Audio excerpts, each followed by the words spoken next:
அண்ணா இங்க பாருங்க தலைவரை கொஞ்சம் அப்படியே நில்லுங்க. அப்படியே பாருங்க, நின்னுட்டு இங்க பாருங்க. இங்க பாருங்க, இல்ல அங்க பாருங்க, கொஞ்சம் அப்படியே அசையாம பாருங்க. அப்படியே இருங்க. ஓகே, இங்க பாருங்க. தங்கச்சாமி மோத்த தூக்குங்க அண்ணா. தொப்பி போட்டுருக்கேன் பாருங்க அண்ணா. இங்க பாருங்கண்ணா, அது செய்யலாம், பொது செய்யலாம். பல சங்கங்கள் நம்ம கூட வர்றேன் இருந்தாங்க. அவன் இன்னைக்கு வர வாய்ப்பு இல்லைன்ட்டாங்க. இன்னைக்கு முடியல, அடுத்த முறை வர்றேன் அப்படின்னு இருக்காங்க. அதுக்குண்டான பணிகள் நடந்துட்டு இருக்கு. இனிமேல் நம்ம இன்னைக்கு இந்த கால்குள் உள்ள நம்ம தலைவர் வந்திருக்காங்க, பொதுச்செயலாளர் பொருளாளர் முடிச்ச உடனே நம்ம ஒரு சில ஆட்களெல்லாம் சந்திக்கிறோம். அதுக்கப்புறம் நாளைக்கும் ஒரு சில முக்கியமான இவர்களெல்லாம் சந்திக்க வேண்டிய கட்டத்தில் இருக்கும். அதுக்கு பின்னாடி நம்ம போகிற நிதி ஆதாரத்தை பெருக்கிறது தான் முக்கியம். நிதி இருந்தால் போதும், மற்றது எல்லாமே நம்ம வேகமாக கொண்டு போயிடலாம். தம்பி சுதர்சன் அதுக்குண்டான பணிகள் வேகமாக தான் செய்கிறாங்க, எதிர்பார்க்கறதுக்கு மேலே. ஆமாம், இதுக்கு பந்தல் போட்டு உங்களை ஒரு 2 மணி நேரம் நான் உட்கார வச்சு நம்ம கருத்துக்களை விதைக்கிறதுக்கு பந்தலுக்கே 15 லட்ச ரூபா வேணும்.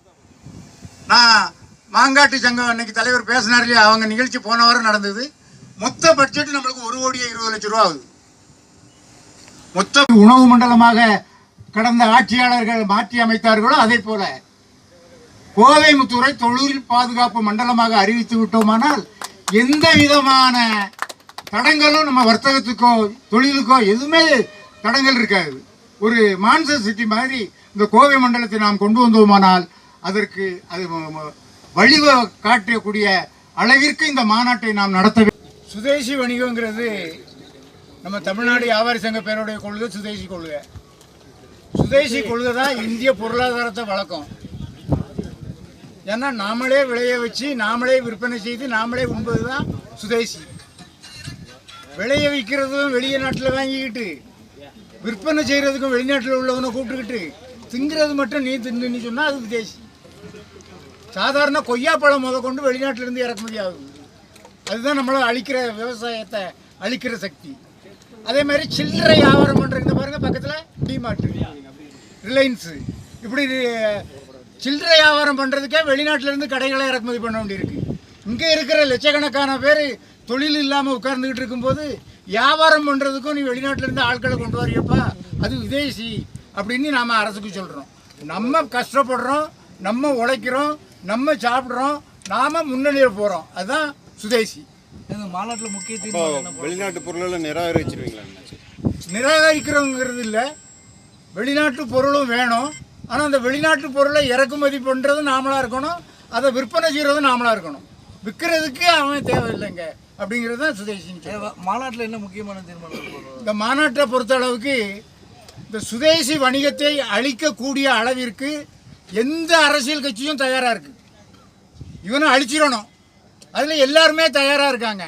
அதனால தான் இப்போ சமீப காலமாக ஒரு 2 வருஷ காலமாக கடுமையான போதை கலாச்சாரம். ஒவ்வொரு சுய தொழில் செய்யக்கூடியவனும் மாமூல் கட்டி வியாபாரம் பண்ணக்கூடிய அளவில் இருக்குது. கஞ்சா வியாபாரம் பண்ணுறவன் மாமூல் கொடுக்கலாம், கள்ளச்சாரம் வியாபாரம் பண்ணவன் மாமூல் கொடுத்தான் ஒரு காலத்தில்.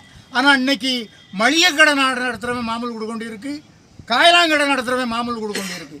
அந்த அளவிற்கு போதை கலாச்சாரம் தலை தூக்கி நிற்கிறது. அதுக்கு ஒரு கட்டுப்பாடு இல்லாமல் இருக்குது. ஆகவே அரசாங்கத்தோடு நாங்கள் சொல்கிறது அதுதான், சுய தொழில் செய்யக்கூடியவனை நீங்கள் முழு அளவில் பாதுகாப்பு கொடுக்கணும். அவனுக்கு விசாரணையே இருக்கக்கூடாது. அடிக்கிறானா ஒரு பிரியாணி கடையில் கலெக்டா பண்ணான்னு சொல்லி இப்போதைய முதலமைச்சரே நேரில் போய் பார்த்தாரு. எங்கள் விருகம்பாக்கத்தில் ஒரு பிரியாணி கடையில் அவங்க கட்சி, அவர் எதிர்கட்சியாக தலைவராக இருக்கும்போது ஒரு பிரியாணி கடையில் பிரியாணியை சாப்பிட்டுட்டு காசு கொடுக்கலன்னு கடையை உடைக்கிறாங்க. எதிர்கட்சி தலைவராக இருக்கும்போது அவர் கேள்விப்பட்டவொன்னு அந்த கடைக்கு வந்து விசாரித்தார். ஆனால் இன்னைக்கு ஒவ்வொரு பகுதியிலையும் கொலை நடக்கு. கொலை, அந்த போதை கலாச்சாரத்தினால கொலை நடக்கு. மாமூல் கேட்க கொடுக்கலன்னா அறுவலத்துக்கிட்டு வெட்டுறான். விசாரணை கிடையாது, தண்டனை கிடையாது.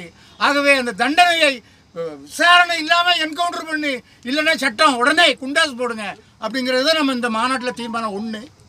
அடுத்தது, கடந்த ஆட்சியில் தஞ்சை மண்டலத்தை விவசாய மண்டலமாக அறிவித்தாங்க.